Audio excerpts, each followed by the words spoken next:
ஃபுல்லாவே பார்த்தீங்கன்னா, டேட்டிங் ஆப்ப மையப்படுத்தி தான் இந்த படம் வந்து இருக்குது. ஸோ இந்த படத்தோட கதைக்குள்ள போறதுக்கு முன்னாடி நம்ம இந்த டேட்டிங் ஆப்ப பத்தி பார்ப்போம். ஸோ டேட்டிங் ஆப் அப்டின்னா என்ன? அப்டின்னு பார்த்தீங்கன்னா, டேட்டிங் ஆப் அப்டிங்கிறது வெளிநாடுகள்ல ரொம்பவே பிரபலம்.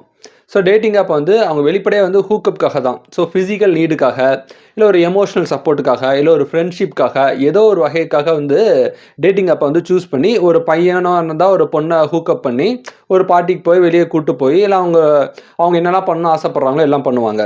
இது வந்து வெளிநாடுகள்ல ரொம்பவே காமனு. அந்த டேட்டிங் ஆப்ல கனெக்ட் ஆகி பார்த்தீங்கன்னா, லவ் பண்ணி கல்யாணம் பண்ணவங்கலாம் கூட இருக்கிறாங்க. ஸோ இது ரொம்ப ஒரு இயற்கையான ஒரு விஷயமா இருக்கும். நம்ம இந்தியா மாதிரி நாடுகள்ல பார்த்தீங்கன்னா, இங்கேயும் பார்த்தீங்கன்னா நெறைய டேட்டிங் ஆப்லாம் இப்ப வந்திருக்கு. டேட்டிங் ஆப் யூஸ் பண்ணி நெறைய பேர்ட்ட ஃபோன் பேசுறது, வீடியோ கால் பண்றது, இந்த மாதிரியான விஷயங்கள் வந்து எல்லா இடமும் வந்து நம்ம இந்தியா மாதிரி நாடுகள்லயும் வந்துருச்சு. ஸோ இந்த படத்தோட கதை என்னன்னு பார்த்தீங்கன்னா, ஃபுல்லாவே இந்த டேட்டிங் ஆப்ப வச்சு தான் இந்த படம் வந்து எடுத்திருக்காங்க.